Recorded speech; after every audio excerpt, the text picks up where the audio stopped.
Então.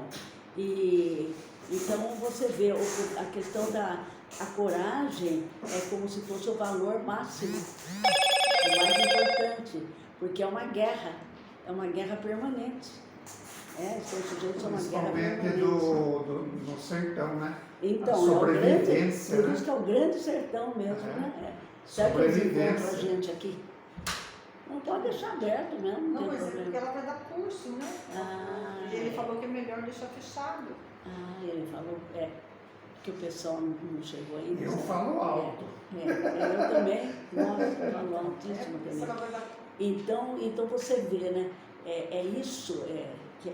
Então, e essa não divisão de capítulos, a gente já sabe por quê, né? Porque ele mesmo vai tocar uma passagem de meta narrativa, né? Meta romance, que ele vai explicar por quê que é tudo desarranjado, né? Porque ele está contando o movimento da vida conforme o pensamento dele, né? Não é em ordem cronológica. O personagem vai contar aí? Então, não é em ordem cronológica. Não, eu sei, mas o personagem vai contar aí? O Riobaldo. Vai contar. O Riobaldo vai falar, vai chamar a atenção. Mas dá licença só um pouquinho, mas na página 123 eu já estava. Então vocês não saíram daqui? Ela não leu. Ela fez um comentário. Ela fez um comentário. Do Agora eu não sei que ela fez. Eu não sei então saímos da página eu não 23, sei se então. não seria melhor ler então. Ler esse trecho que não foi lido. Não é verdade? Então, vamos esperar o pessoal chegar. Eu leio o trecho que não foi lido. Uma observação que a senhora fez. Sei. E eu não tinha notado, né? Sei. Que ele coloca em maiúsculo menino. Menino, exatamente. Então, isso mesmo. Com maiúsculo. Tudo é intencional nele, né? Tudo tem no mundo, tudo no autor aqui, né? Tudo. Então é isso que a gente tem que parar e observar, né? E observar, tem. Então tem que ter uma capacidade de observação muito grande, né? Essa análise, por isso que essa leitura, né? E depois os comentários que eu vou fazendo quase que linha por linha, são muito importantes para vocês observarem as minúcias. Por isso que o livro é complexo, Abessa, muita minúcia, cada palavra parece que tem um peso muito grande aí, né? Nossa, então nós estamos enfrentando uma guerra, não, uma batalha. Não, né? uma difícil travessia. Difícil, e para nós também. A travessia do livro também é uma ousadia, é um desafio. É como se fosse, por exemplo, a Bíblia, né? Isso. A Bíblia é cheia de simbolismo. Também. Metáforas, Nossa né? Senhora. Então não é uma leitura assim. Não. Que você seja fácil. Não, de forma nenhuma. E daí porque está tratando também da metafísica, né?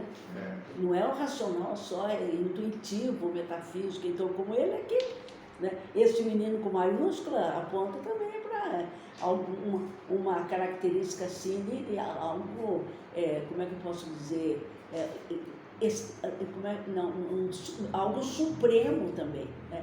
Uma representação do ser humano. Ele admirava muito, né? Muito, o de Adorinha, exatamente, é isso aí. Nessa página nossa aqui de 123, eu até escrevi aqui, é o primeiro encontro de Riobaldo com o de Adorinha. Exatamente, aí, é isso mesmo. Eu acho muito interessante que ele vira e fala assim, mas eu aguentei o que, ou a que do olhar dele. Aqueles olhos então foram ficando bons, retomando o brilho. E o menino pôs a mão na minha. Isso. Então, esse contato também, então, é alguma coisa que vai mexer fundo nele também, né? Porque ele, veja bem, ele representa o medo. O Riobaldo representa a grande representação do medo nessa hora da travessia. Ela fala assim, ele fala, era uma mão branca com os dedos dela delicados. Isso. Você também é animoso, me disse. Amanheci minha aurora. Isso, exato. Olha, amanheci minha aurora. Quer dizer, você veja, ele estava na escuridão do medo, um medo muito grande, então, e é como se ele trouxesse a luz, aquele quando você está muito frágil. Mas logo em seguida, você se vira e fala assim, Mas a vergonha que eu senti agora era de outra qualidade. Exato. Ah, que vai, o canoeiro cantou, feio, moda de copa que a gente barranqueira usa. Meu Rio de São Francisco, nessa maior turvação, vim te dar um gole d'água, mas pedir tua bênção. Aí o desejado, arribamos na outra vez. Porque daí, a impressão que eu tenho é que quando ele sente o Diadorim tocado, naturalmente vem aquele sentimento de amor, ou de desejo, por um menino. Você veja bem, mas então você vê... Aí ele falou, amanheceu a aurora, mas ao mesmo tempo ele tem medo. Isso, é um dos temas também mais constantes aí, né? Como se fosse alguma coisa criminosa, mas como é que eu vou gostar de um menino? Só que ele daí é um menino que está acima de tudo, ele está acima de tudo, ele é diferente, ele é dessemelhante. Quer ver onde eu estava aqui, meu Deus do céu? Quer ver? Aqui. Aí, pois, de repente, vi um menino encostado numa árvore. Mas você já é antes do que eu li. Então, esse é antes, né? Mas só para analisar. Menino mocinho, pouco menos do que eu, ou devia de regular minha idade. Ali estava com chapéu de couro, de sujigola baixada, e se ria para mim. Olha que interessante. Quem provoca a aproximação é o Diadorim, né? Porque ele é um pobrezinho, coitado. Até ele fala, inclusive, que a roupa dele, né, era diferente. Com vergonha, exatamente, né? E depois ele diz assim, não se mexeu, antes fui eu que vim para perto dele. O que atraiu? O sorriso, que é sinal de acolhimento, né? Daí ele fala, então ele foi me dizendo, com voz muito natural, que aquele comprador era o tio dele e que morava em um lugar chamado Os Porcos, meio mundo diverso, onde não tinha nascido. Aquilo ia dizendo, e era um menino bonito. Olha, ele não sabe quem é mesmo, mas ele vai passando os traços físicos, né? Era um menino bonito, claro, com a testa alta e os olhos aos grandes, verdes. Então, você vê, primeiro, então, como ele nem sabe quem é, então é a caracterização física do menino, né?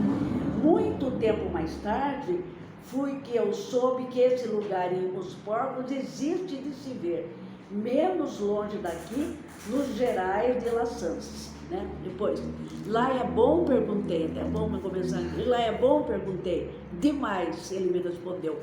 E continuou explicando, meu tio planta de tudo, mas arroz este ano não plantou, porque enviuvou de morte de minha tia.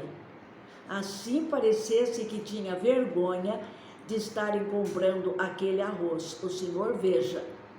Mas eu olhava esse menino, olha aí, com prazer de companhia. Olha que interessante, como se ele fosse sempre sozinho, e ele encontra, finalmente, uma companhia ideal, né?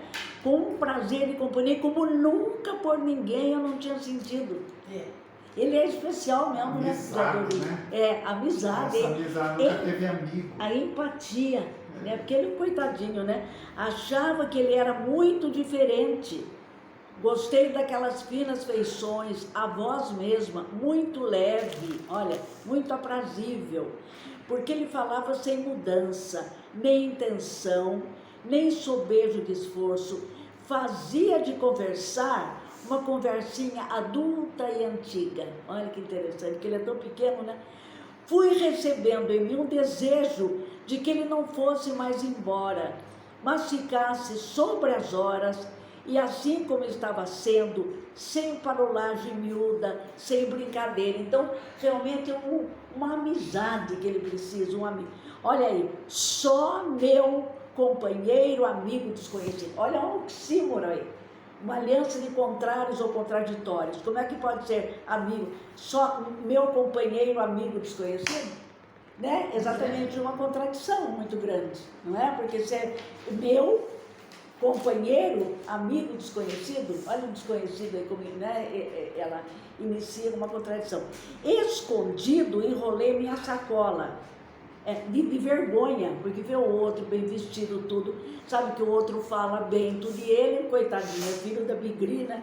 Mesmo em fé de promessa, tive vergonha de estar esmolando. Você lembra o que ele estava fazendo? quando ele encontrou o menino, tirando esmola, né? Por causa da promessa Por da causa mãe, da né? promessa da mãe, que iam mandar para a igreja do Senhor Bom Jesus, né? Isso. Mas ele apreciava o trabalho dos homens, chamando para eles o meu olhar com um jeito de siso. Quer dizer, ele, assim, uma pessoa firme, né? Assim. Senti. Nós paramos a página 116. Senti modo meu de menino. Olha, gente, que interessante. Até em termos de sonoridade. Modo meu de menino. Tá vendo? Modo meu de menino. Há uma rima aí. Que ele também se simpatizava já comigo. Então, há uma amizade, né?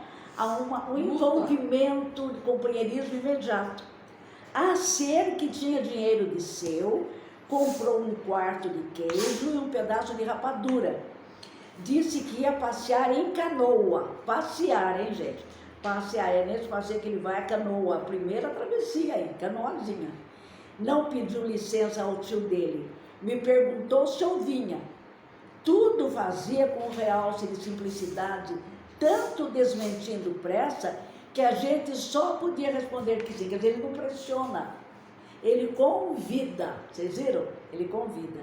E agora que sim, ele me deu a mão para me ajudar a descer o barranco, a solidariedade. Porque o menino sente, né, que ele está com medo, que ele é frágil, né? As canoas eram algumas, elas todas compridas como as de hoje, escavacadas cada qual em tronco de pau de árvore. É para mostrar como é que são as canoas daquele mundo, naquele sertão. Uma estava ocupada, apipada, passando a saca de arroz, é assim, né? E nós escolhemos a melhor das outras, quase sem água, nem lama nenhuma no fundo. Olha como tem lama e água. Sentei lá dentro, de pinto em ovo. Que interessante, não? Ele parece que nem nasceu ainda mesmo, coitado, dentro do ovo. Ele se sentou em minha frente, estávamos virados um para o outro. Então é o amigo, ele podia dar costa para o outro, né? Se né, realmente não desprezasse, não. Ele estava virado para o outro. Notei que a canoa se equilibrava mal. Olha aí, olha a primeira travessia. E o medo. Balançando no estado do rio. Olha aqui, a insegurança. O menino tinha me dado a mão para descer o barranco. Era uma mão bonita, macia e quente. Agora eu estava vergonhoso e perturbado. Exatamente. Esse tema vai aparecer em muitos momentos aí, né? Depois é que vai se desfazer. O vacilo da canoa, olha, o vacilo, me dava um aumentante receio. Olhei. Aqueles esmerados, esmartes olhos, botados verdes, de folhudas pestanas, agora, gente, luziam, olha que interessante, a luz, é um menino que está cheio de luz, luziam um efeito de calma, que até me repassasse. Ele é uma pessoa especial mesmo, né, o Diadorim, você viu? A calma, o brilho do olhar, se ele poderia ficar pondo medo no menino, falar, ai que medo, nada, pelo contrário, né? Essa luz ilumina e tira o escuro do medo. Perde o medo. Exato. Eu não sabia nadar. O remador, também, o menino também da laia da gente foi remando. Bom, aquilo não era, tão pouca firmeza. Resolvi ter brio. O que é brio? Que é vergonha na cara, né? Só era bom por estar perto do menino. Então a segurança vem do Diadorim, né? Nem em minha mãe eu não pensava. Olha que interessante. O Diadorim passa a ter mais importante a mãe, porque quando você tem medo, quando é criança, né, a primeira pessoa que você pensa é na mãe. Agora não. Eu estava indo a meu esmo, não sabe nem para onde. Saiba o Senhor, o de janeiro é de águas claras. Isso também tem significado, né? Águas claras, águas puras, né? Então, como se fosse alguma coisa abençoada. E é rio cheio de bichos cágados. Se olhava ao lado, se via um vivente desses em cima de pedra, quentando o sol ou nadando descoberto. Exato. Foi o menino quem me mostrou. Olha lá. E chamou minha atenção para o mato da beira, em pé, paredão, feito a régua regulado. As flores ele prezou, olha como ele, o menino nunca tinha reparado na natureza. Ele então está, o Diadorim está suscitando que a sensibilidade dentro do menino para a natureza, isso é muito importante, né? Olha lá, ele prezou. No alto eram muitas flores, subitamente vermelhas, de olho de boi e de outras trepadeiras, e as roxas do mucunã, que é um feijão bravo, porque se estava no mês de maio, digo, tempo de comprar arroz, quem não pôde plantar. Olha que interessante, no mês de maio, mês das flores, né? Que ele acha, né? Então, ele despertando para a beleza do mundo, da natureza, através do Diadorim, né? Depois ele fala, Inhambu, um pássaro cantou, agora é pássaro também, Inhambu e periquitos, bandos, passavam voando por cima de nós. Não me esqueci de nada, o senhor vê, aquele menino, como eu ia poder deslembrar? Deslembrar. Que bonito isso, não? Você vê que coisa, né? Tudo novo, isso é biologismo, ele né? Ele está contando essa história, já é mais velho. Exatamente, você viu, lembrando de todos os pormenores. Depois ele fala, o papagaio vermelho, ararafor, ele me disse, o araçari perguntava. Aí, agora havia a definição, ele, o menino, era dessemelhante, já disse, não dava minúcia de pessoa a outra nenhuma. É alguém especial, muito especial, tanto que ele lança uma luz, né? É alguém, né? Depois tem a interpretação aqui, né? Comparável, um suave de ser. Olha, suave de ser, basaciado e forte. Assim, se fosse um cheiro bom, sem cheiro nenhum sensível, o Senhor represente. Então, é alguma coisa que está, parece que acima da condição humana normal. Um perfume. Que coisa, não? Que bonito isso, não? As roupas mesmas não tinham nódoa, nem amarrotado nenhum, não fuxicavam. A bem dizer, ele pouco falasse, se via que estava apreciando o ar do tempo, calado e sabido, e tudo nele era segurança em si. Eu queria que ele gostasse de mim, você viu? Que coisa, né? Então, ele é tão admirável. Chegou alguém? Cheguei. Mara, que bom que você veio. Muito bom. Eu estou relendo aqui desde o encontro dos dois, sabe, Mara? Bem? Bom? Gostou? Gostei. Muito bom, né? Então. Mas então você vê que interessante, e tudo nele era segurança em si. Quer dizer, uma criança, depois você mostra para ela quando eu estou vendo, né, Cristina? Uma criança menor do que ele, um adolescente, e já, você vê, transpirando essa coisa, parece que é do alto, alguma coisa assim, no campo da metafísica, ele explicava como é que pode ser um perfume, né? Uma segurança enorme, quer dizer, é um ser humano especial, semelhante. A gente pode até pensar em almas gêmeas. Alma gêmea, exatamente, é isso mesmo. É um menino que está além, acima, né, do normal. Eu queria que ele gostasse de mim, você vê, né? Porque ele é tão rico, é uma riqueza tão grande esse menino, o olhar, né? Apreciar na natureza, prestar atenção nas coisas bonitas do mundo, tudo, né? Então, mas com pouco chegávamos do Chico. Você vê, eles estavam nas águas claras. Lembra que vocês viram aqui? Você mostra lá depois para Mara. Então, eles estavam nas águas claras. Como é que era o nome do rio mesmo? De Janeiro, olha que interessante, né? Janeiro. Olha, até o nome, que é o quê? Janeiro é o início né? É o início do ano, o primeiro mês do ano, né? É o mês do quê? Nós estamos do verão, das belezas, né? Muito interessante. Agora, esse é do Chico, mas com pouco chegávamos do Chico.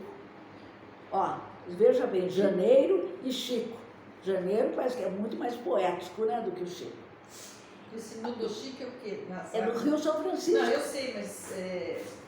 No Rio do Chico, no Rio São Francisco, que eles falam assim, né? Porque ele está reproduzindo a linguagem da natural das Eles pessoas da entram região. no rio de águas claras Exatamente. E de e repente vão entrar vão desembocar. no barrento, Exatamente, vão desembocar. E depois que vocês é vão perigoso, ver que é né? muito perigoso. E depois vocês vão ver que ele é o Urucuia. Ele representa o rio Urucuia, que é o rio das águas claras, e que vai entrar nas águas barrentas do rio São Francisco. A inocência da criança que vai entrar nas águas barrentas do mundo e da vida. Tudo é simbolista, né? Tudo. Né? Uma situação Tudo. agradável, depois uma situação de medo. Isso, de medo. E tudo ao mesmo tempo, né? E você vê no, do, Chico. Então, no, do, e olha, até em termos como é que eu posso falar de Sonorização. sonoridade, né? É escuro. No, do, Chico, né? Francisco. Comparem Francisco, o A e o I, e do Chico, né? Tudo isso vale nele, né? Então, e olha, depois olha o que ele fala: o Senhor surja. O senhor pensa, é de repentemente. Se fosse de repente, só é uma sensação. Agora, de repentemente, você vê, é uma, né? É uma coisa muito mudança drástica. Muito né? drástica, exatamente. Aquela terrível água de largura, imensidade. Então, sai da canoa, daquele riozinho, depois desemboca na imensidade. Gente, não é a vida da gente, não. Você sai do ventre da sua mãe, aquele lugar, né, bem, onde você se sente bem protegida, bem aconchegante, e de repente você depara com um mundo enorme, imensidade, né? Agora, medo maior que se tem é de vir canoando num ribeirãozinho, como eles estavam fazendo, e dar sem espera no corpo do Rio Grande. Quer dizer, veja bem, as coisas da vida, então, que chegam até nós de uma forma inesperada. Né? Está tudo representado aí. Até pelo mudar, olha, a feiura, olha, lá era bonito, você lembra? Agora, a feiura com que o São Francisco puxa, feiura e puxa, olha, há uma rima aí, que é a vogal mais fechada, né? A feiura com que o São Francisco puxa, se moendo todo barrento vermelho, recebe para si o de janeiro, quase só um rego verde só. O coitadinho do rego se dá de cara com aquele, né? Com aquele Rio São Francisco. Daí ele, daqui vamos voltar, eu pedi ansiado. O medo, gritando dentro dele. O menino não me olhou, porque já tinha estado me olhando como estava. Ele já percebeu. E pergunta, para quê? Ele simples perguntou como? Em descanso de paz. Ele não fica atemorizado com o outro, não, em paz. Né? Você achou aí, você está só ouvindo, né? Estou ouvindo. Ótimo, beleza. Né? E em sorriso de paz. Olha, em sorriso de paz, você vê. O canoeiro que remava em pé foi quem se riu de certo de mim. Olha a diferença de comportamento, né? De um e do outro, né? Aí o menino mesmo se sorriu, sem malícia e sem bondade. Um sorrisozinho sem significado, né?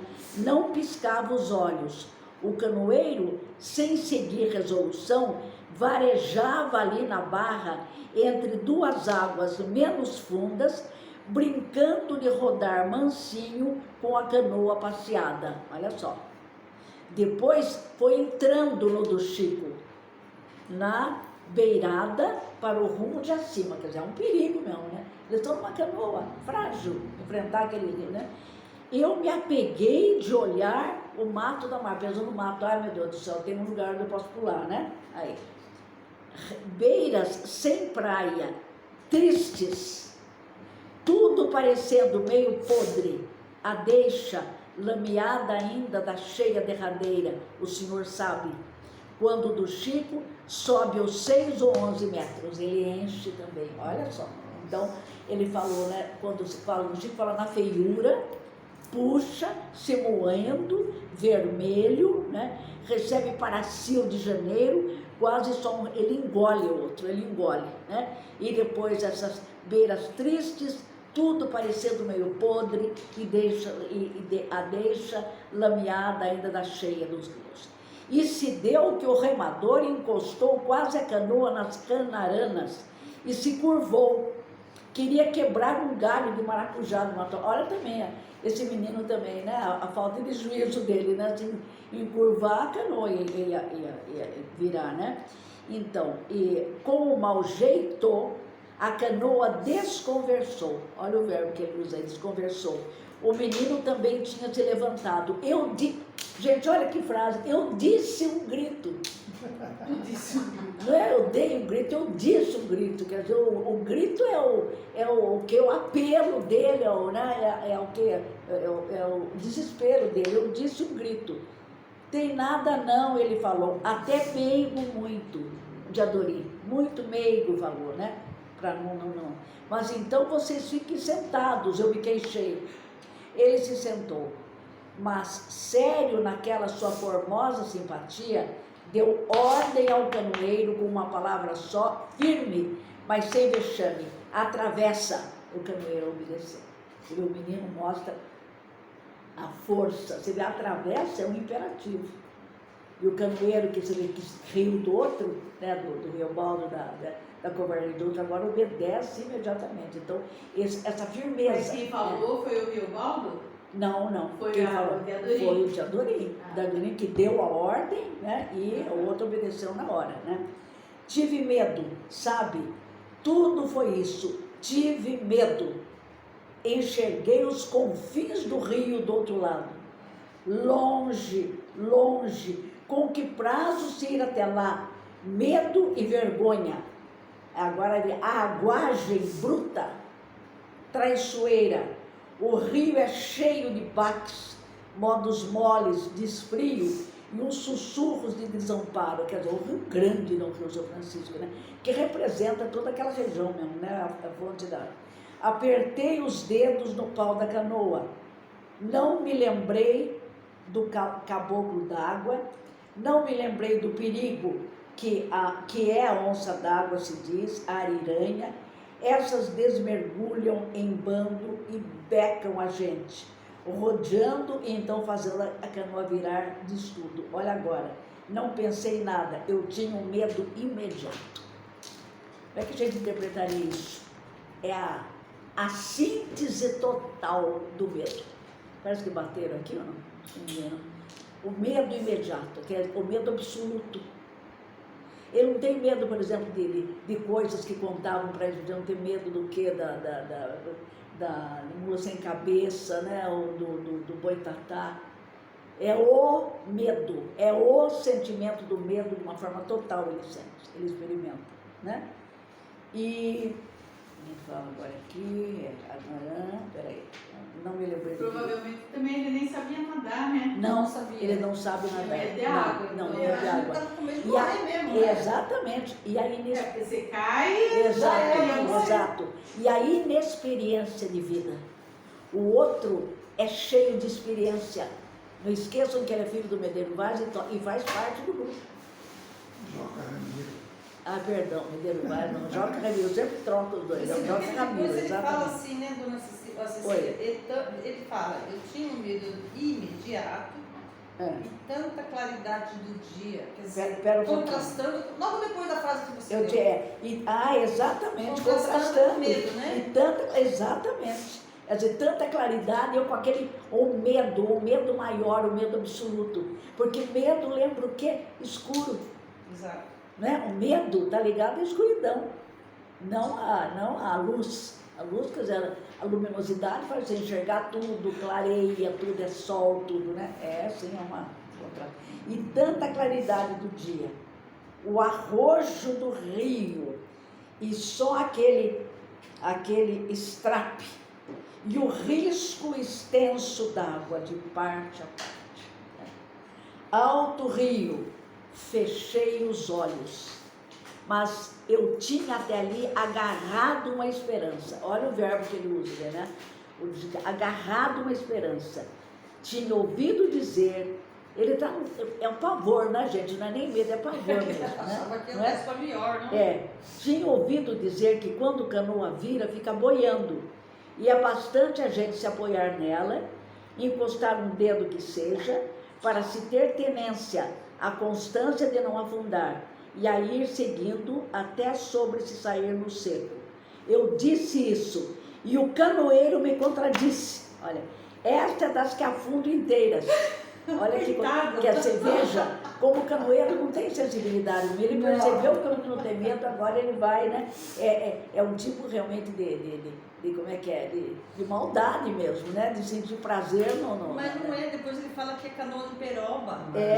Mas veja bem, ele fala, aqui ó. Acho que é ignorância, né? E olha aqui. É que canoa ela canoa de peroba. Exatamente, claro. Canoa de peroba e de pau d'óleo não sobrenadam. Me deu uma tontura, olha ele tirando, né? Eu lembrei daquela música, a canoa virou, por deixá-la virar. É isso? Foi por causa que não soube remar, é isso mesmo. O ódio que eu quis, ele quis ter ódio. Há tantas canoas no porto, boas canoas boiantes de faveira, ou tamboril, de imburana, vinhático ou cedro, e a gente tinha escolhido aquela.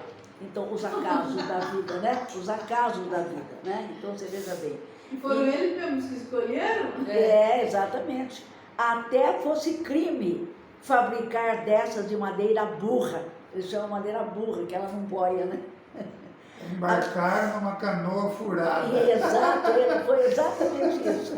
Então, a mentira fosse, mas eu devo de ter arregalado doidos olhos. Ele está assim, fora de si, né? Daí, quieto, olha só, quieto, composto, confronte, o menino me via. Ele está só observando, não fala nada, né? Daí, e ele só fala isso. Carece de ter coragem, ele diz. Então, calmamente. Aqui aparece o menino com letra minúscula. Exatamente, ainda, né? com letra minúscula ainda. Vai aparecer com maiúscula. Com maiúscula, né? No final dessa caracterização. Visse que vinham minhas lágrimas. Olha que coisa, mas ele está chorando. O menino bonito, eu acho que estava se divertindo não, com medo do outro. Não, o canoeiro que estava, ele não. Ele não. Porque o menino bonito a sensibilidade dele não permite. Tanto que ele procura manter a calma, manter uma calma total para passar para o outro. O outro que ri dele, né? E aí ele fala, ele disse. Sorriu.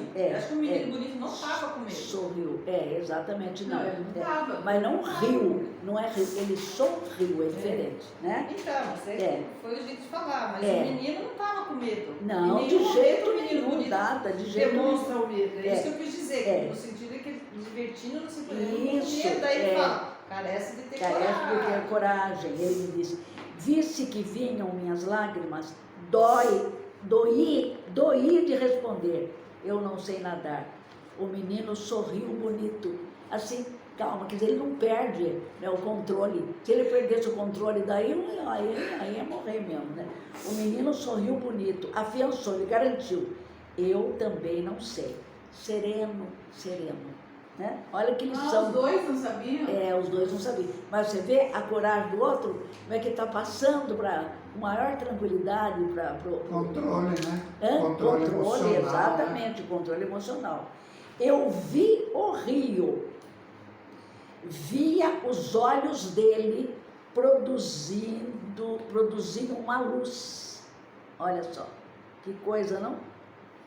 Eu vi o rio, vi os olhos dele produzindo uma luz.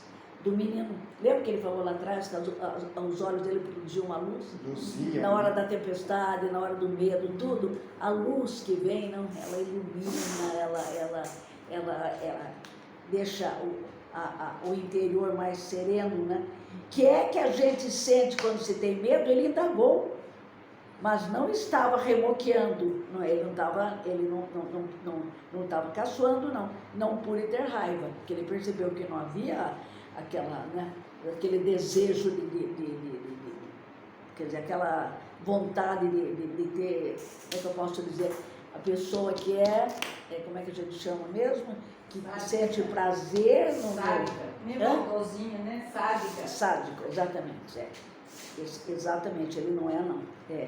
Aí, você nunca teve medo? Foi o que me veio de dizer. Ele respondeu, costumo não.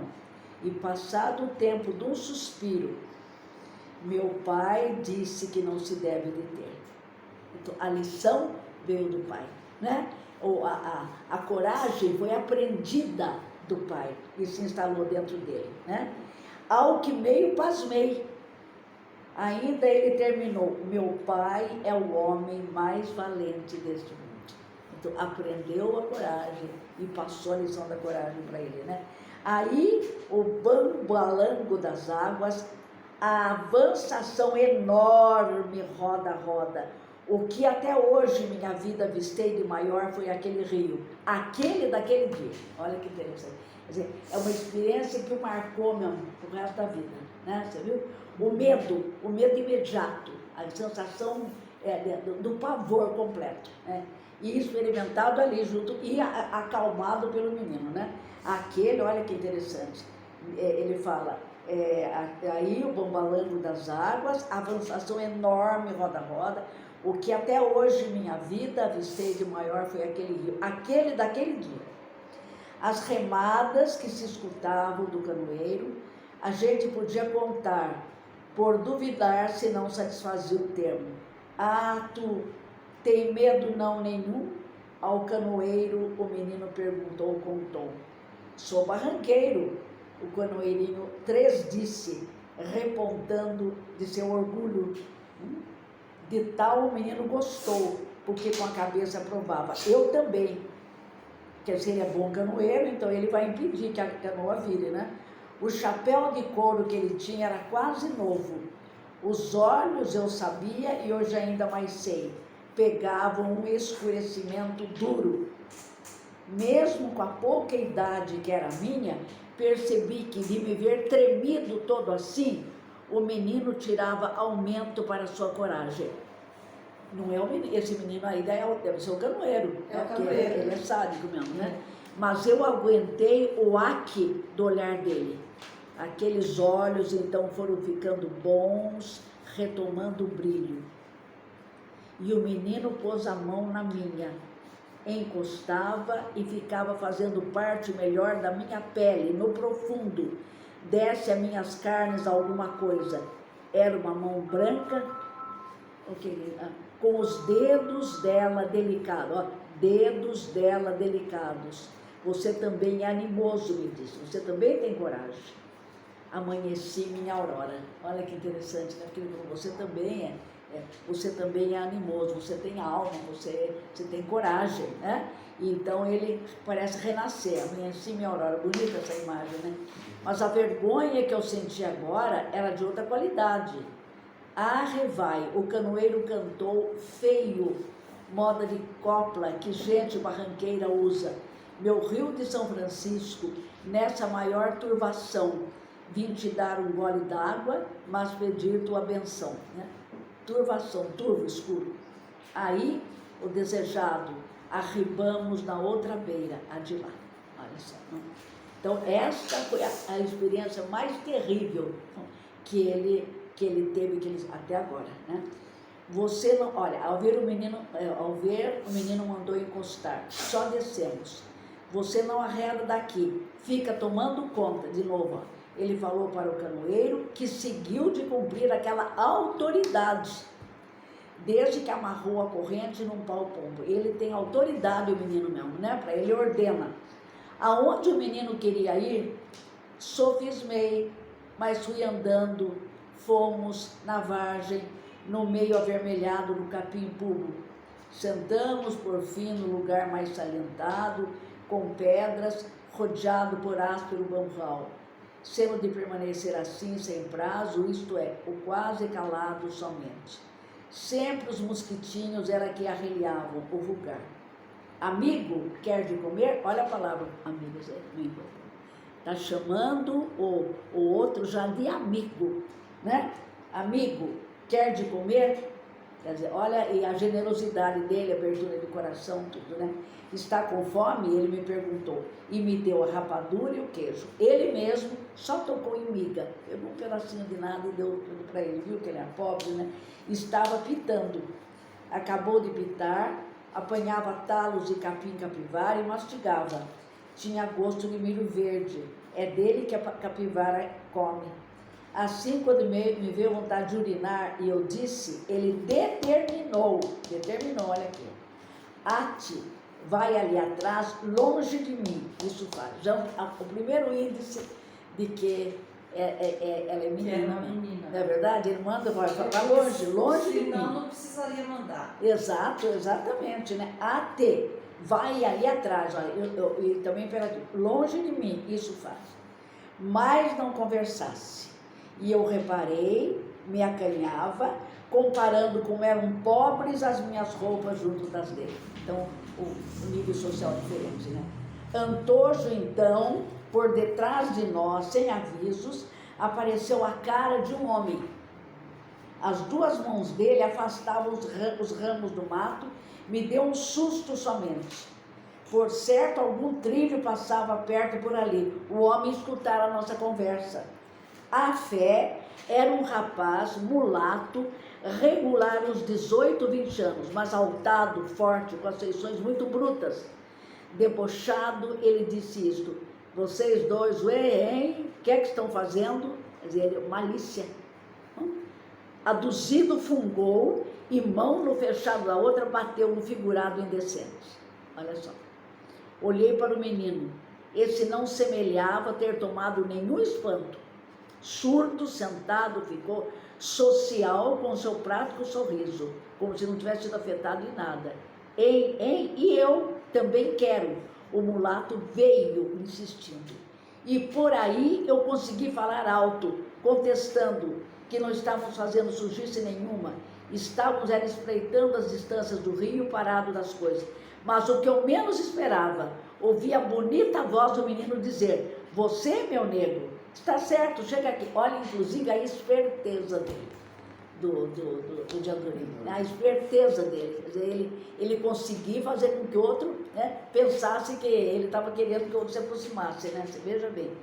E chamando de meu negro, hein? Você, meu negro, está certo, chega aqui. A fala, o jeito dele, imitavam de mulher.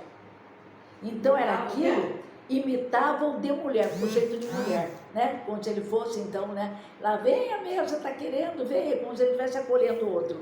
Então era aquilo, e o mulato satisfeito, olha a inteligência do menino, né? Caminhou para se sentar juntinho dele. Tem lances esses, se riscam tão depressa, o olhar da gente não acompanha. Urutu dá e já deu bote, só foi assim. Mulato pulou para trás, de um grito, gemido, urro. Varou o mato, em fuga se ouvia aquela corredora. O menino abanava a faquinha nua na mão e nem se ria. Tinha embebido ferro na coxa do mulato, a ponta rasgando o fundo. Olha, ele enfrentou o mulato. Primeiro atraiu, como se ele estivesse acolhendo o outro, e quando o outro se distrai, ele enfia fundo a faca, né? A lâmina estava escorrida de sangue ruim, mas o menino não se aluía do lugar, não saiu do lugar. Ele limpou a faca no capim com todo o capricho. Quissé que corta, quissé é a faca dele, né? Que corta. Foi só o que disse, assim dizendo, tornou a pôr na bainha. Olha que coisa, não? O que ele mostra aí realmente, né? Como ele é forte mesmo, um menino que tem menos de 14 anos, né? A coragem, a esperteza, né? A sabedoria dele, né? Meu receio não passava, porque o mulato podia voltar, ter ido buscar uma foice, garrucha, a reunir companheiros. De nós, o que seria daí a mais um pouco? Ao menino ponderei isso, encarecendo que a gente fosse logo embora. E o que ele fala? Carece de ter coragem, carece de ter muita coragem. Ele me moderou tão gentil, ele não manda, ele não agride, ele é delicado. Me lembrei de que antes ele tinha falado de seu pai, indaguei. Mas então você mora com seu tio? Aí ele se levantou, me chamando para voltarmos. Mas veio demorão, vagarosinho até onde a canoa, e não olhava para trás. Não, medo do mulato, nem de ninguém ele não conhecia. Olha, que coisa, não? Que coisa, não? A coragem, ele é a coragem, né? Tem de tudo neste mundo. Pessoas engraçadas, o remadorzinho, estava dormindo espichado dentro da canoa, com seus mosquitos por cima e a camisa empapada de suor de sol. Se alegrou com o resto da rapadura e do queijo. Nos trouxe remando, no meio do rio até mais cantava. Dessa volta não lhe dou desenho, tudo igual, igual. Menos que por vez me pareceu depressa demais. Porque até com a companhia do outro, né? Você é valente sempre? Em hora eu perguntei. O menino estava molhando as mãos na água vermelha. Esteve tempo pensando, dando fim sem me encarar, declarou assim: sou diferente de todo mundo. Meu pai disse que eu careço de ser diferente, muito diferente. Eu não tinha medo mais. Que coisa, não? O pai incute a coragem nele, né? Quer dizer, mostra que ele era capaz de enfrentar todas as situações, né? Era só ele não esmorecer, né? Ele procurar a força interior dele, e ele era capaz de vencer tudo. Que coisa, né? É o Joca Ramiro mesmo, né? Que é a imagem da coragem, passou a coragem para o menino, educou-o nesse sentido, né? E daí, e aí, o sério contou isso, o senhor escute.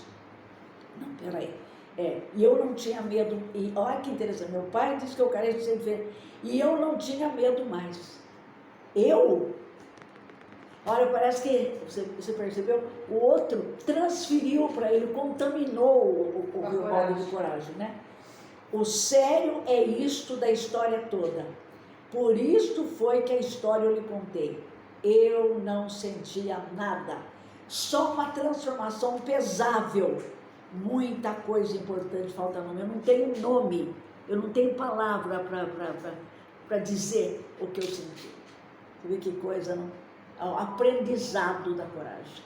O menino, o Diadorim, foi o grande professor dele, né? Que coisa, demonstrou, sendo menor ainda, e a coragem total, em relação ao rio, né? Em relação à canoa que poderia virar. Ele não soube denominar o que ele é. Exatamente, há palavras, exatamente que é, né? Há emoções, há sentimentos que você não tem como definir, né? Ele era muito novo. Menos de 14. Então, você veja bem que coisa, os dois Então, e a diferença de experiência de vida. Exato, muito bem, o convívio com o Joca Ramiro. Daí, imediatamente, minha mãe estava lá no Porto por mim. Vocês viram? Ele tem essa retaguarda toda, o Diadorim. O pai, né, que transmitiu para ele uma formação muito grande e baseada exatamente na coragem. Ele não teve mãe, medo, né? Não teve Diadorim mãe. Não teve mãe. E o Riobaldo só teve mãe. Só teve mãe. Olha que coisa interessante, né? Minha mãe estava lá no Porto por mim. Tive de ir com ela. Nem pude me despedir direito do menino com maiúsculo. Você viu a mudança. Exato, a mudança. mudança. Eu não lembro. O menino, ele deu o nome? Ele se apresentou como Diadorim? Não. Então o menino aqui é o menino. É o nome. Por isso que ele é chamado de menino. Exatamente. Eles não falaram. Só que com maiúscula. Quer dizer, ele se transforma. Não, que ele é uma pessoa especial. Então, mas é por isso. Você vê, olha, menino Jesus, inclusive, você vê, o menino escreve com maiúscula. Então, mas eu entendo, a minha interpretação é que ele como ele não sabe o nome do menino, ele chama o menino de menino. Mas dá um relevo especial, que é uma pessoa muito mais importante. Por Guimarães Rosa tem feito isso, é porque por trás desse menino tem muita coisa. Sim. E quando ele encontra pela segunda vez, né? Quando ele sai da casa do Celorico Mendes. Isso. Aí ele encontra, né, o bando, né? Encontra, exatamente. E daí ele se apresenta, né? Ele se apresenta. Como Reinaldo, né? Reinaldo, é isso mesmo. O Reinaldo, Então você vê que coisa, né? Porque você vê aquilo que ele fala, que ele é especial, ele era dessemelhante. É uma pessoa, quer dizer, especialíssima, quer dizer, com uma ligação muito forte, né, com a força, com a coragem, com o alto, com a experiência de vida. Ter menos de 14 anos, uma experiência de vida dessa daqui. Né? Por isso que é uma exaltação, viu? É uma exaltação que ele faz.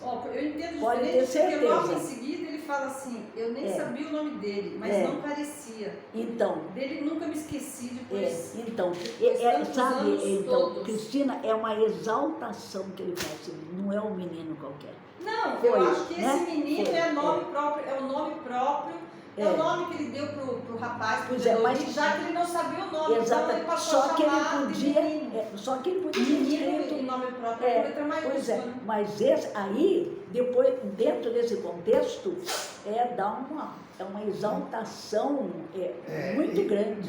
Como nós falamos, né? Ele usou a palavra menino. Exato. Com a letra minúscula. Isto no começo. Aí, quando ele viveu essa experiência, ele elevou a um nível muito alto. Você usa Deus, por exemplo, o seu nome, né, com maiúscula. Né, porque se não tivesse significado nada, continuaria ser... Não, mas eu entendo isso que você falou, eu concordo. Quando ele conheceu o Zelorim, era um garoto qualquer.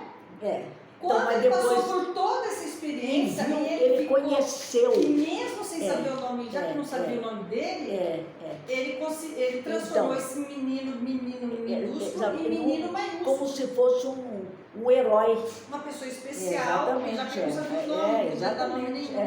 E daí em seguida, né? Isso. Olha aqui, minha mãe estava lá no porto por mim. Tive de ir com ela, nem pude me pedir direito. De longe virei, ela acenou com a mão, eu respondi. Nem sabia o nome dele, mas não carecia dele, nunca me esqueci depois tantos anos todos, não dá para esquecer mesmo, né? Agora que o senhor ouviu, perguntas faço, de novo agora o menino.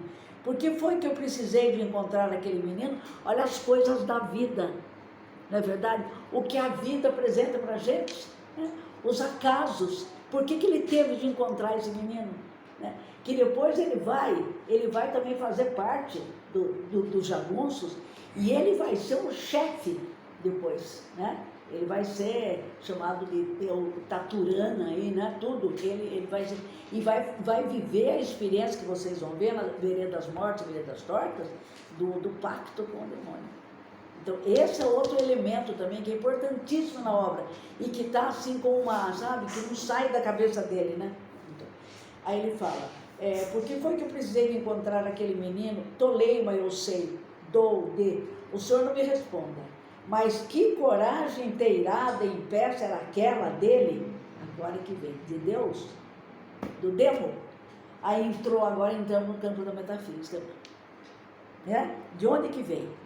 Por duas, por uma, isto que eu vivo pergunta e saber. Ele está querendo saber a vida inteira. Nem o compadre meu Quelemem não me ensina. O Quelemem é espírita, né? Então, tem essa outra visão, ele não me ensina, não é capaz de explicar, porque a razão não consegue explicar mesmo, né? E o que era que o pai dele tensionava, na ocasião, idade minha sendo aquela, não dei de mim, sempre indagava, ele não perguntou. Mire e veja, um rapazinho no Nazaré foi desfeiteado e matou um homem, correu em casa. Sabe que o pai dele temperou? Filho, isso é a tua maioridade. Na velhice já tenho defesa de quem me vinque.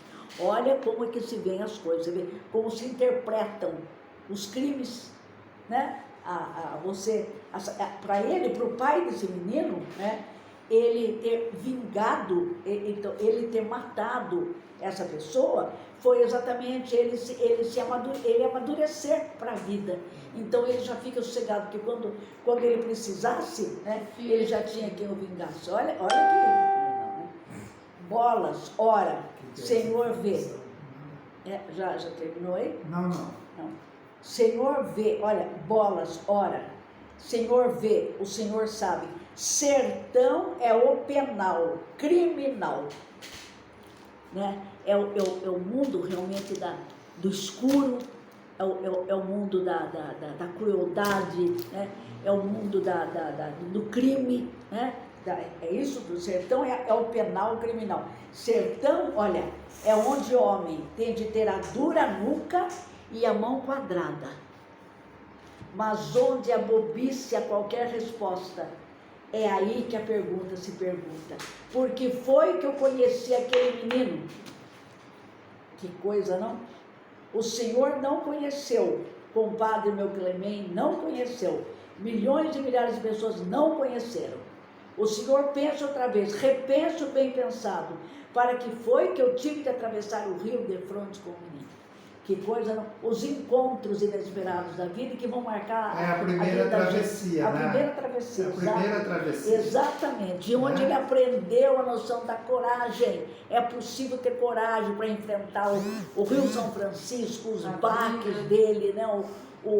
Sabe, o embrulhar dele, né? O perigo enorme que ele desafia, que ele apresenta para o outro, né? Olha que coisa, não, gente? E ele tem essa consciência, né? Tem. De fazer toda essa análise, né? Exatamente. Então são questões existenciais que estão aqui. Depois eu vou ler para vocês na próxima, passando semana outra, daí a interpretação. Né?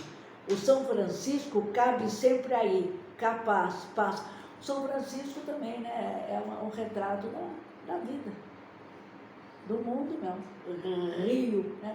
Ele é Rio Baldo e o Rio São Francisco enorme, que engole, que puxa, que não respeita, que mata, né?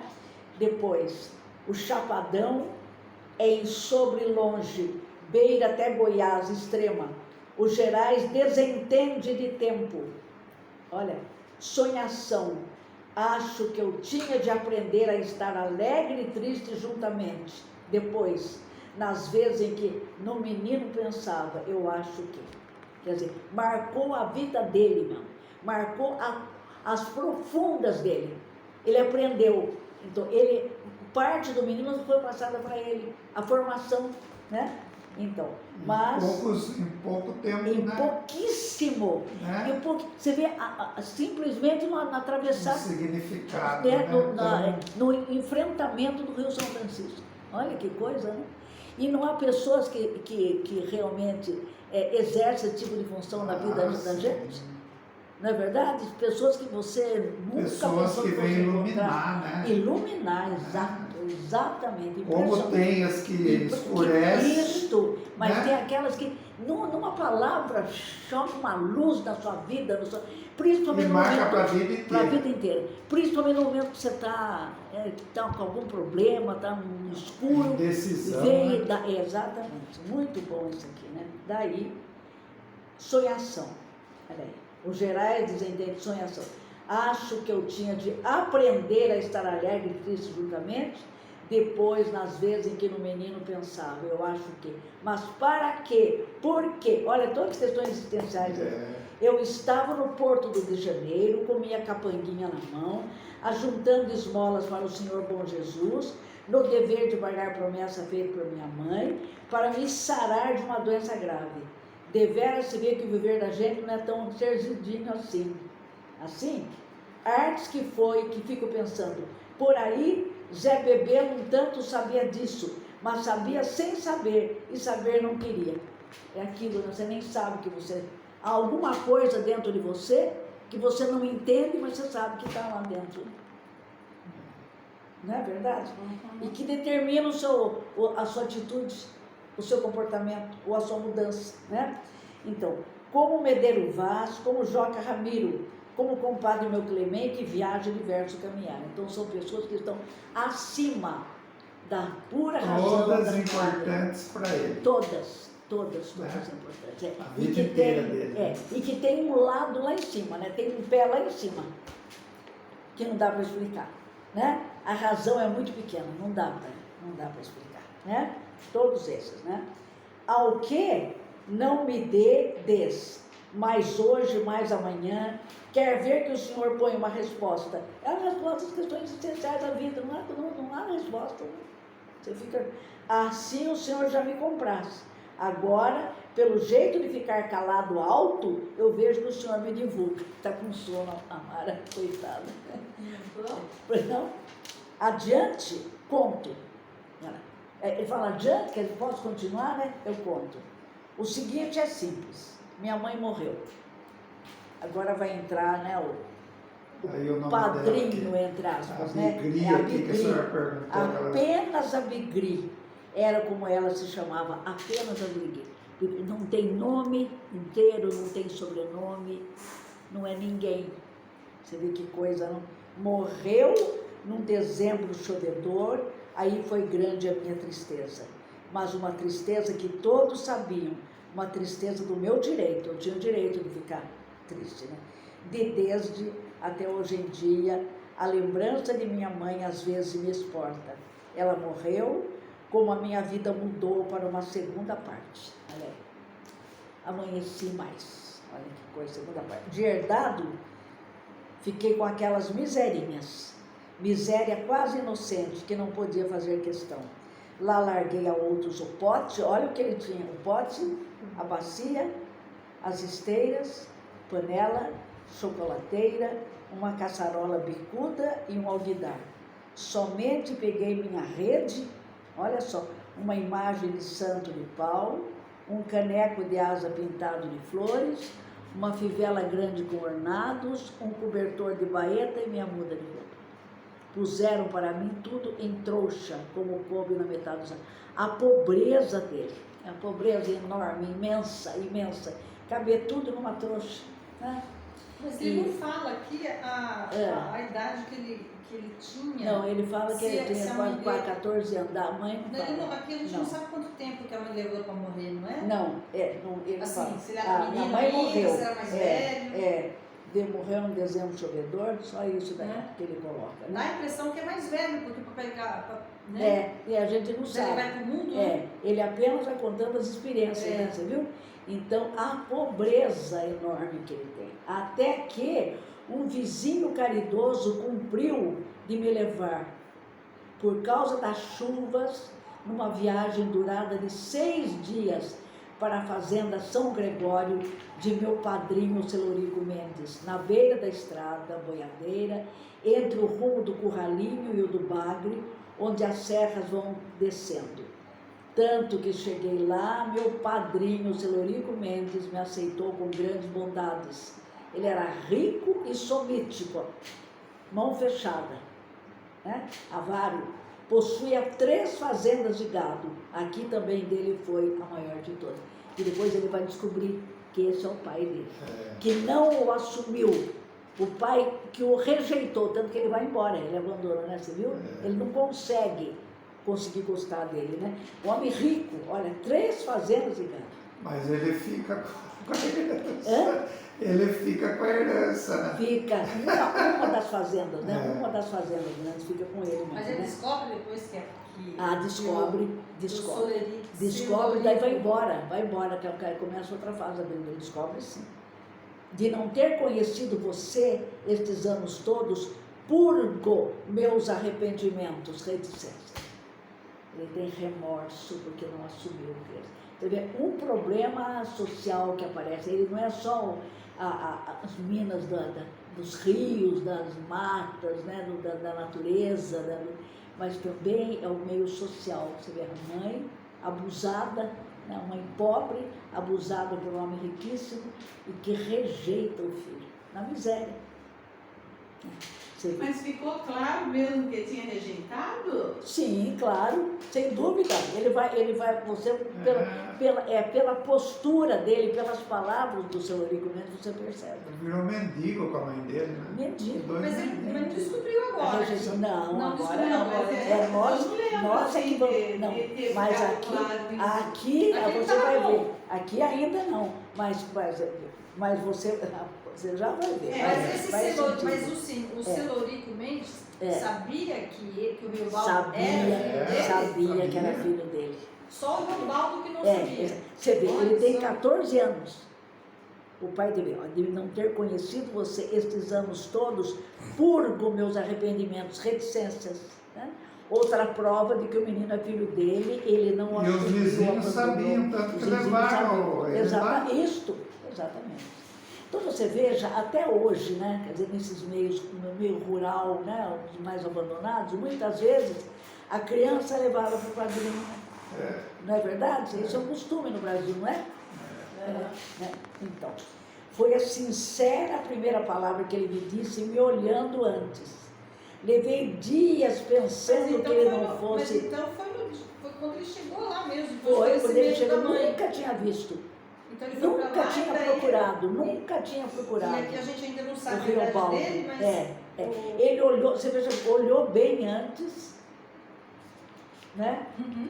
E se reconheceu lá um traço da Bigri ou dele, olhou antes e daí acolhe, né? Foi a sincera primeira palavra que ele me disse, me olhando antes. Levei dias pensando que ele não fosse de juízo regulado. Nunca falou em minha mãe. Como é que pode ser padrinho e nunca falou da mãe? Padrinho é que é aquele que batiza, não é verdade? Não. Dá para entender aqui, nunca falou. Nas coisas de negócio e uso do lidante também quase não falava, mas gostava de conversar, contava casos, altas artes de jagunço. Olha de que ele gosta, altas artes de jagunço. Isso ele amava constante, história da jagunçagem, né? A vida vera é outra do cidadão do sertão. Política, olha lá, tudo política, impotente, é louco por política, né? E quer ser, inclusive, parece que ele queria ser deputado, né? O Celorico? O Celorico. Não, aquele, como é que é? Esqueci. Não é ele? É o Bebelo que quer. Zé Bebelo, exatamente, Zé Bebelo, é isso. O sonho dele. Eu estou cheio de anotações aí, então a gente até esquece. Então, veja bem, tudo política e potentes chefias. A pena que aqui já é terra vinda, concórdia, roncice de paz, e sou homem particular, que não está entendendo. Mas adiante, por aí arriba, é lá na fronteira com a divisa com a Bahia, ainda fazendeiro graúdo se reina mandador. Isso tudo eu analisei, depois eu passo para vocês. Todos donos de agregados valentes, turmas de cabras no trabuco e na carabina escopetada. Então, assim, o Estado, né, e os grandes fazendeiros. Né? Isso foi comum no Brasil mesmo, né? Foi comum. Né? Grandes fazendeiros altamente poderosos que dominam a política. Eles é que mandam. Você vê, nós não temos resquício disso aqui hoje? Ainda o feudalismo. Exatamente, né? o feudalismo. Exatamente. Eles são donos dos feudos, Exatamente. que tem os servos. São os economicamente poderosos, né? Tem um exército por trás deles e mandam na política. Gente, não está cheio eles de respeitam o rei, né? Exato. Mas eles têm o... Isso, sim, a o força reino deles, próprio, a força né? deles, exatamente. Então, olha, mais adiante, por aí da riba, olha lá. Domingo, agora ele vai nomeando, inclusive, os grandes fazendeiros, os mandões aí, né? Domingos Touro no Alambiques, Major Urbano no Macaçá, o Silva Salles na Crondeúba, no Valval, Dona Próspera Blasiana. Olha os grandes chefes aí, políticos, né?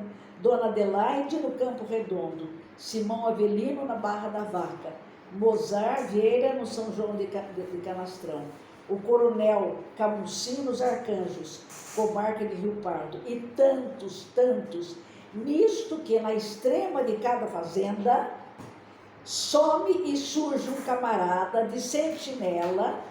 Ó, gente, é clima de guerra, que sobraça o pau de fogo e vigia feito onça que come carcaça. Ei, mesma coisa. Então são possessões, né? Como se fossem feudos, né?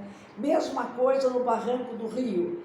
E se descer esse São Francisco, que aprova, cada lugar é só de um grande senhor, com sua família geral, seus jagunços 1000 ordeiros. Olha aí.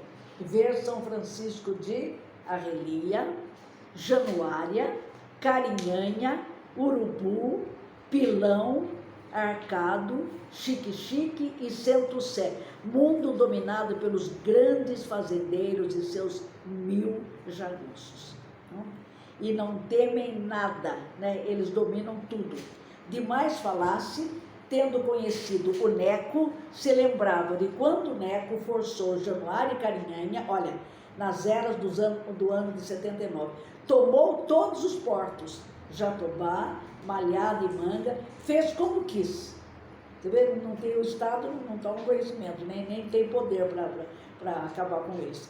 E pôs sede de suas fortes armas no arraial do Jacaré, que era a terra dele, suas fortes armas.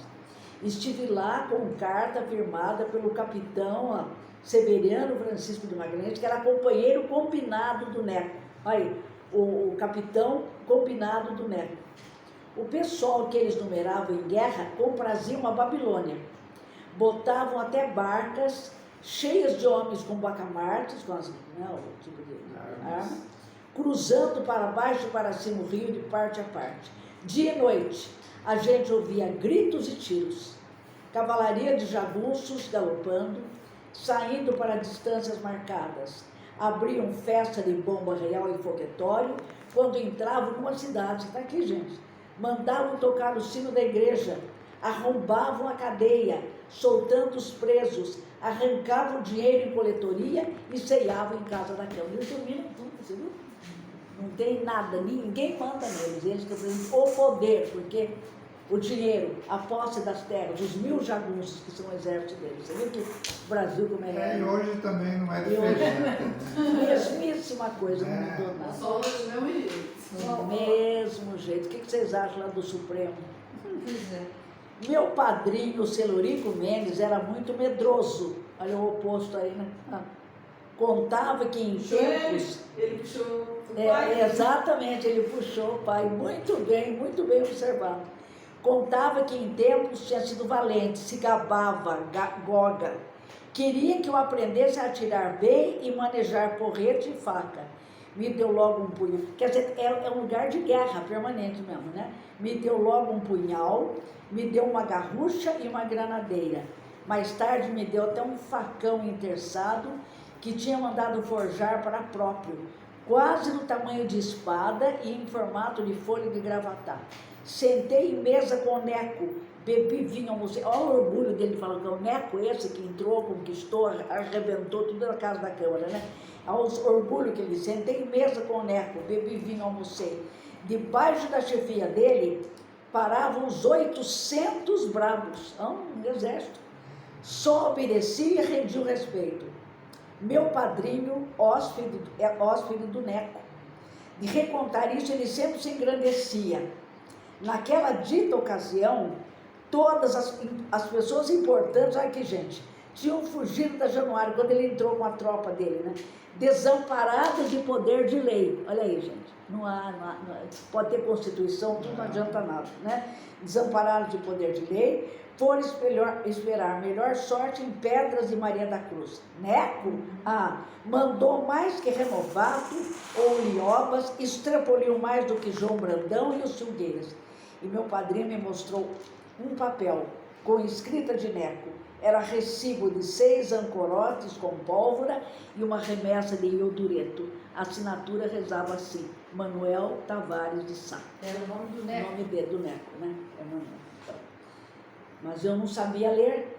Olha, agora entrando outra circunstância, né? Importante, né? Uhum. Mas eu não sabia ler. Então, meu padrinho teve uma decisão. Olha lá. Me enviou para o Curralinho para ter escola. Você lembra que depois ele vai dar aula, né, para o Zé Bibelo, né? Para ter escola e morar em casa de um amigo dele, em Omaroto, cujo Gervásio Lé de Ataíde era o verdadeiro nome social. Eles têm um apelido e têm um nome social, né? Bom homem. Lá, olha, eu não carecia de trabalhar. Agora ele parece que querendo, né, como é que eu posso dizer, meu Deus, ele tem se regenerar, né? Se regenerar, inclusive, olha aí, porque por não ter tomado conhecimento dele. Então, lá eu não careci de trabalhar de forma nenhuma, porque padrinho Celorico Mendes acertara com o Inhão Maroto lhe pagar todo o fim de ano o assentamento da tença em impêndio, até de botina e roupa que eu precisasse. Olha lá. Eu comia muito, a despesa não era pequena e sempre gostei do bom e do melhor. A ser que alguma vez Inhão Maroto me pedia um ou outro serviço, usando muito bico de palavreado, me agradando e dizendo que estimava como um favor. Nunca neguei a ele meus pés e mãos e mesmo não era nenhum trabalho notável. Acontece, ele me disse: Baldo, você carecia mesmo de estudar e tirar a carta de doutor, porque para cuidar do trivial você jeito não tem, você não é habilidoso, então ele tem inteligência, né? Isso que ele me disse me impressionou, que de seguida formei em pergunta ao mestre Lucas.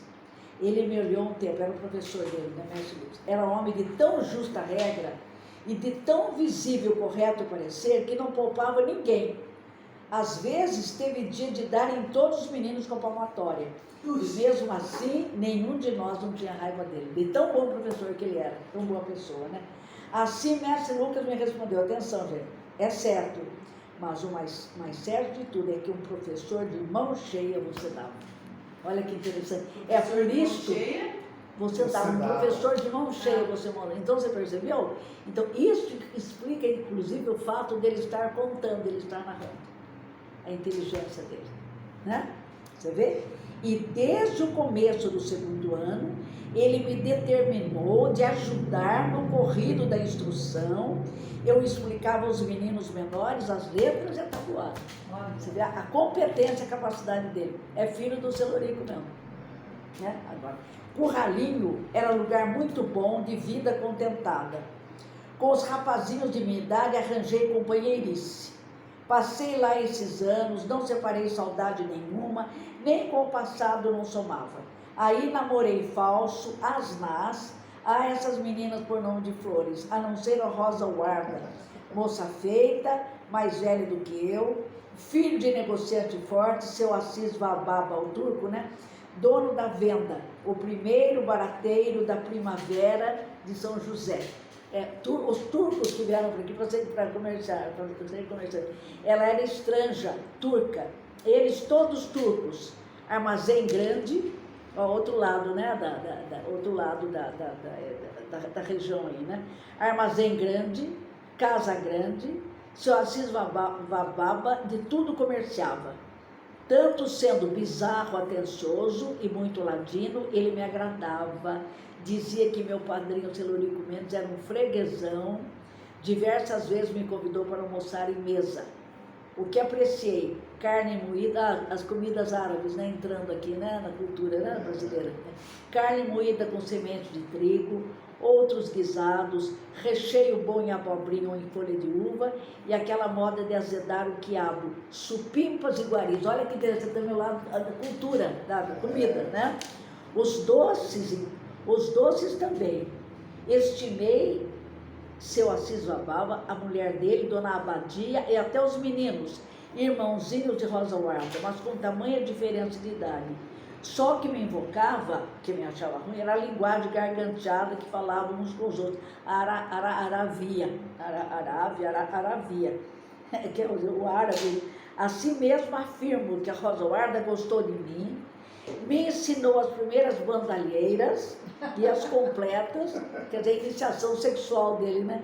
Que juntos fizemos no fundo do quintal, num esconderijo, fiz com muito anseio dele, quer dizer, ele experimenta, né, a sexualidade dele com ela, né? Sempre me dizia os carinhos turcos e me chamava de meus olhos, né? Mas os dela eram que brilhavam exaltados e extraordinários pretos, de uma formosura mesmo singular. Toda a vida gostei demais de estrangeiro. Olha que interessante. Outra coisa, né? Essa capacidade do brasileiro de acolher estrangeiro, gente. O que explica essa cultura, né, riquíssima da gente. O Brasil se marca, é uma característica fundamental nossa. Acolhemos gente, você vê, lá eles brigam, né? No 25 de março todos convivem, na maior parte, não é verdade? Então você vê, o acolhimento ao estrangeiro, está representado ali. Gente, que oração, hein? Só por curiosidade. 28h30 quase. 20, 28? Já temos 1h18, mas ainda nós temos mais uns 15 minutos. 8h30? Não, falta meia hora. Meia hora. Então, mas acho que uns 15 minutos só, porque daí pra gente... Tá certo. Eu tenho medo de parar isso aqui, lembra? Tudo. Muito bem. Agora ele fala. Exato. Agora, olha o que ele coloca. E hoje é que reconheço a forma do que meu padrinho muito fez por mim. Hoje, não na época. Ele que criara... Mas só para você está falando que hoje é que reconheço Hoje a forma... o presente. Não, eu quero dizer o seguinte, hoje é que reconheço a forma que meu padrinho. Mas então, hoje, ele ainda não sabe que o padrinho é o pai dele? Sabe, Aqui, ó, sabe, logo depois você vai ver. Logo depois ele vai ficar sabendo. Então, mas se acostumou, né? E não chegou. Ele não chegou a contar ainda que é o pai dele. Não chegou ainda. Sabe por quê? O pensamento, né? Esses cruzamentos. Hoje é que reconheço a forma do que meu padrinho muito fez por mim. Ele que criara amparado amor a quem? Ao seu dinheiro. E que tanto avarava, ele é um avaro e gastou o menino tudo, né? Pois várias viagens ele veio ao curralinho me ver, aí gastando dinheiro. Na verdade, também ele aproveitava para tratar de vender bois e mais outros negócios. Você percebeu? E trazia para mim, ó, caixetas de doce de buriti, de araticum, requeijão e marmelada. Ele que é um pão duro, né? Cada mês de novembro mandava me buscar. Aí. Nunca ralhou comigo e me dava de tudo. Gente, é o arrependimento, não remorso. Ele dava de tudo, ele que é um homem, né? De mão fechadíssima. Esse padrinho dele não tinha filhos? Não. Ninguém não tem mulher, nada. Não tem mulher, nada. Olha lá. Mas eu nunca pedi coisa nenhuma a ele. 10 vezes mais me desse e não se valia. Eu não gostava dele nem desgostava. Olha essa incerteza, essa incapacidade de definir o que ele sente. Parece que a intuição está aqui dentro, né? Por isso que eu não gostava nem desgostava. Vocês perceberam? A intuição dele dizia que era o pai. E o pai o abandonou. Né? O repeliu da vida dele. Ele foi o filho abandonado. Da pobreza, na miséria, 14 anos, né? Veja bem. Mais certo era que com ele eu não soubesse me acostumar. Assim que ele interpretava na época, né? Mais certo. Acabei, por razão outra, fugindo do São Gregório. O senhor vai ver. Olha aí, Cristina, ele vai ver, o senhor vai ver. Quando ele fica sabendo que ele é o pai, ele vai fugir. Nunca mais vi meu padrinho. Nunca mais de meu. O senhor vai saber, então, ao correr da narrativa, nunca mais de meu padrinho. Mas por isso, ele não me desejou mal, nem intento. Quer dizer, ele não era tão ruim assim, ele tem um lado bom também, né? Por ser um ser humano. De certo, ficou entusiasmado, atenção, quando teve notícias de que eu era o jagunço. Olha, gente, preste bem atenção. É uma condição que ele vai assumir. O jagunço, quer dizer, não é qualquer jagunço. O mais forte, né? O mais poderoso, né? O mais corajoso, que ele vai se tornar chefe, né? Que coisa, hein? Aí já é... O tatarana. Então, você viu esse o jagunço? Quer dizer, é isso, o melhor, o maior, o mais respeitado, viu? E me deixou por herdeiro em folha de testamento, olha lá, não uma não, das 3 fazendas, 2 peguei, não foi uma só não, 2 fazendas ele deixou. Só o São Gregório foi que ele testou para uma mulata, com que no fim de sua velhice se ajuntou. Precisou dela, né? Disso não fiz conta. Mesmo que recebi, eu menos merecia. Agora, derradeiramente, destaco. Quando velho, atenção, ele penou remorso por mim. Eu velho a curtir arrependimento por ele. Eu velho, ele está velho, a curtir arrependimento por ele. Ele também os dois. Ele também teve, porque não gostava, né? Ele não gostava, não gostava, né? Você viu que coisa? Acho que nós dois éramos mesmo pertencentes. Vê? Um era filho do outro, um era o pai do outro. Interessante, não? Depois, pouco que voltei do curralinho, definitivo, grande fato se deu que ao Senhor não escondo. Certa madrugada, olha que interessante. Depois, pouco que voltei do curralinho definitivo. Grande fato se deu que ao Senhor não escondo. Certa madrugada, olha a hora, madrugada, o escuro, né, o horário melhor para você não ser visto. Os cachorros todos latiram no São Gregório, a fazenda deles. Alguém estava batendo. Olha lá. Era mês de maio, em má lua, o frio fiava. Má lua. Não é aquela lua brilhante, bonita, né? E frio. E quando tão moço, eu custava muito para me levantar. Não por fraca saúde, mas por preguiça mal corrigida. Ela estava vivendo um vidão, né? Tem tudo, né? Recebe tudo. Por isso que eu remorso dele, né? Assim que saí da cama e fui ver se era de se abrir, meu padrinho, Celurico Mendes, com a lamparina na mão, já estava pondo para dentro da sala uns homens, que eram 6. Todos, ele não sabe quem é, apenas mostra a aparência externa para a gente, é a caracterização exterior. Todos de chapéu grande e trajados em capotes e capos, que está muito frio, arrastavam esporas. Ali entraram com uma aragem que me deu susto de possível que maldosa, um frio, né? Admirei tantas armas, mas eles não eram caçadores. Ao que farejei, pé de guerra. Se fossem caçadores, que estava explicado, eles estariam tão armados assim. Não, pé de guerra, um instante, um momento de guerra, uma situação de guerra. Meu padrinho, quantos homens eram? 5, né? 6 homens. Né? Meu padrinho mandou eu ir lá dentro, chamar alguma das mulheres que coassem café quente. Então ele acolhe de madrugada os 6 homens. Quando voltei, um dos homens, Alarico Totonho, que vai aparecer depois também, estava expondo, explicando.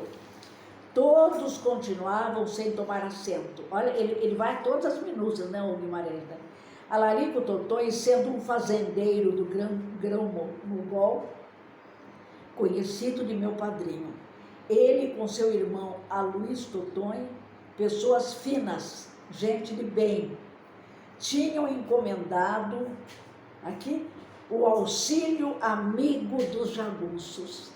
Os jagunços são considerados auxílio amigo, os grandes, como se fosse um exército defensor deles, né? Por uma questão política, logo entendi. Então, vocês viram? Né? Há um confronto entre, né, os políticos, então o Estado, os que representam o Estado, e os grandes poderes, por duas forças que se né? Depois ele fala, amigo, o auxiliar amigo dos jagunços, por uma questão política, logo entendi. Meu padrinho escutava, aprovando com a cabeça, ele não ouviu nada, né? Mas para quem ele sempre estava olhando, com uma admiração toda perturbosa, é para o chefe dos jagunços, o principal. E olhando admirado, chefe dos jagunços. Você vê como ele admira os jagunços, você falar que depois ele ficou sabendo que ele era o jagunço, então ficou super feliz. E o senhor sabe quem era esse? Joca Ramiro, aparecendo aqui, o pai do Jadorim. Só de ouvir o nome eu parei, na maior suspensão. Dredd Joca Ramiro estava de braços cruzados, o chapéu dele se desalbava muito largo, é como se ele fosse um chefe de exército, né? Um marechal, digamos assim. Dele até a sombra que a lamparina arriava na parede se trespunha diverso na imponência, pojava volume, né? Um homem grande, quer dizer, não só na altura, mas acho que na grandeza interior também que aparecia, né? E vi que era um homem bonito, o menino também é bonito na Rio de Janeiro, né?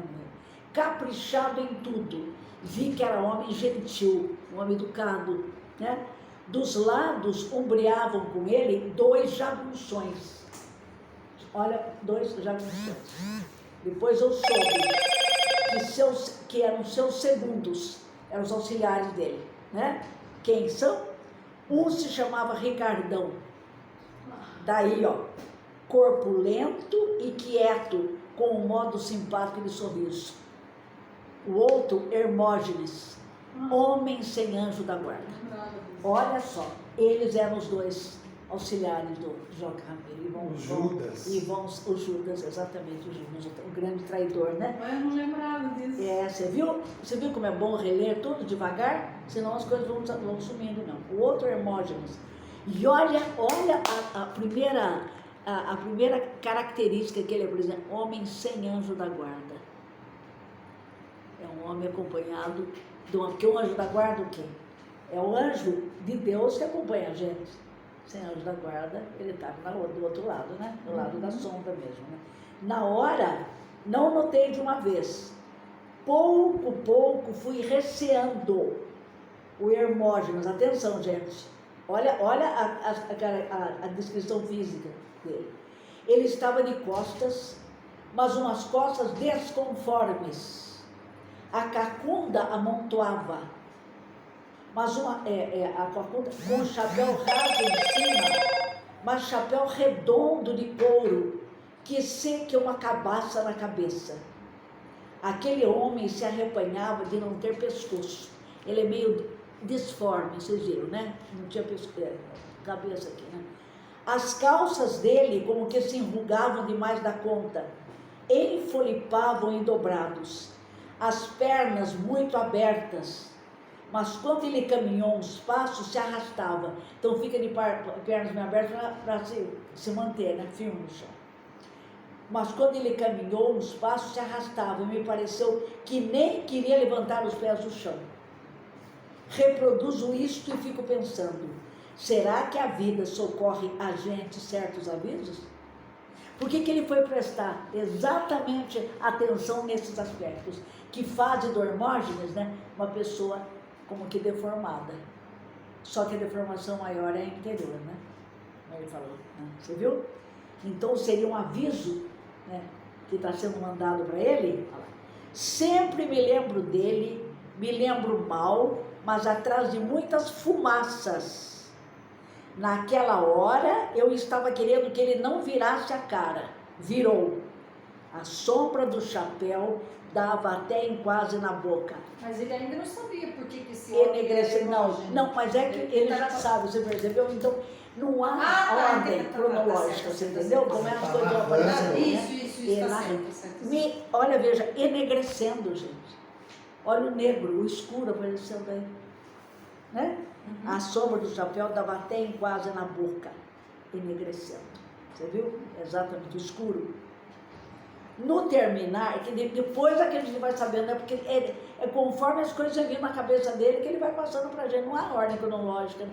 Daí a dificuldade, inclusive, de se ler, até de eu montar aquelas coisas para trazer para vocês, até que página, aquelas coisas. Né?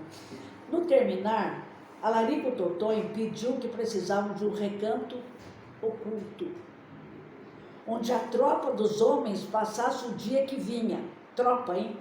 Pois que viajavam de noite, dando surpresa e desmanchando o rastro. Eles estão em guerra, né? Todos os traços aqui apontam isso. Tem ótimo reconditório, meu padrinho consentiu, lugar para se esconder. E mandou que eu fosse guiar aquela gente, como se isso aí fosse o quê? O enaltecesse, né?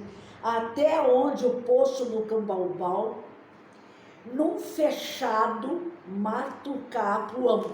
Olha a distribuição das vogais aí. Num fechado mato capuão. Fechado mato capuão. Tudo escuro, vocês perceberam? Ão. Primeiro tomou-se café.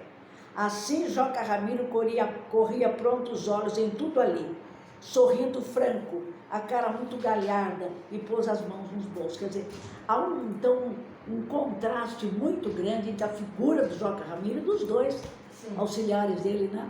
Muita diferença, muito contraste. Né? Ali. Daí, Ricardão ria grosso, e aquele Hermógenes veio para sair comigo, mais o outro homem, um cabeça chata, alvaço, com muita viveza no olhar. Desse gostei. Alaripe se chamava, até hoje se chama, ficou amiga do Alaripe, porque esse é um homem franco, não tem nada na ele. Em que, eles dois a cavalo, eu a pé, viemos até onde estavam esperando os outros, 2 passos no baixo da estrada. Aí, mês de maio, olha que bonito, gente.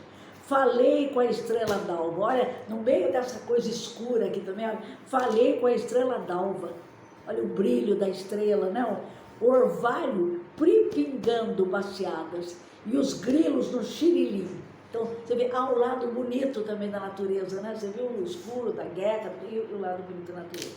De repente, de certa distância, enchi espaço aquela massa forte. Antes de poder ver, eu já pressentia, hein? Um estado de cavalos. Os cavaleiros, nenhum não tinha desafiado e deviam de ser perto de uns 100.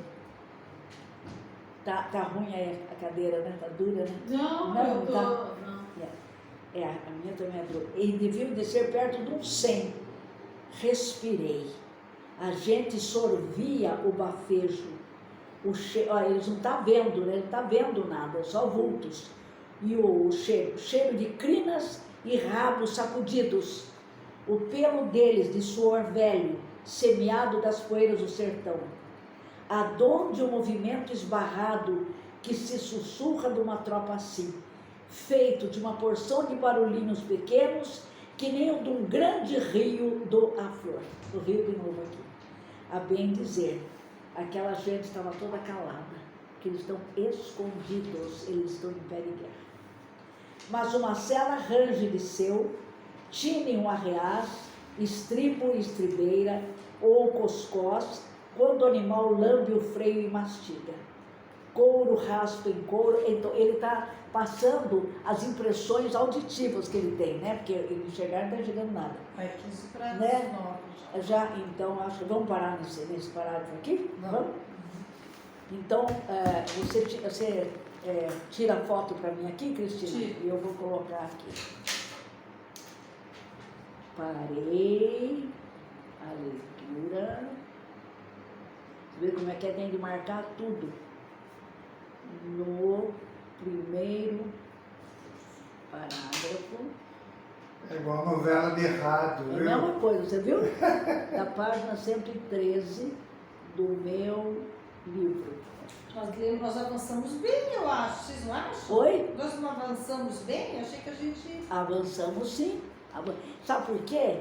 Essas coisas todas vão aparecer depois lá e a gente já tem uma ideia boa deles, né? Você viu já o Carramiro, a figura dele aqui, né? Depois ele vai ensinar isso. Você quer que eu tire para colocar no grupo depois, onde a gente parou? Isso, exatamente. E tira aqui. Pronto, eu já coloquei Hoje é aqui. dia 2? Dia 2. Vai desligar lá? Escute uma coisa, e a Ele Ana? vem pra cá. E a Ana não apareceu. Não, que pena. Até sabe quem? Até o nome dele, não, Washington, o que escreve poema. Wellington. Wellington, eu gosto. Ele também falou que viria, que é à noite. Não sei. Mas ele quase não vem. Quem sabe não pôde, quase não vem.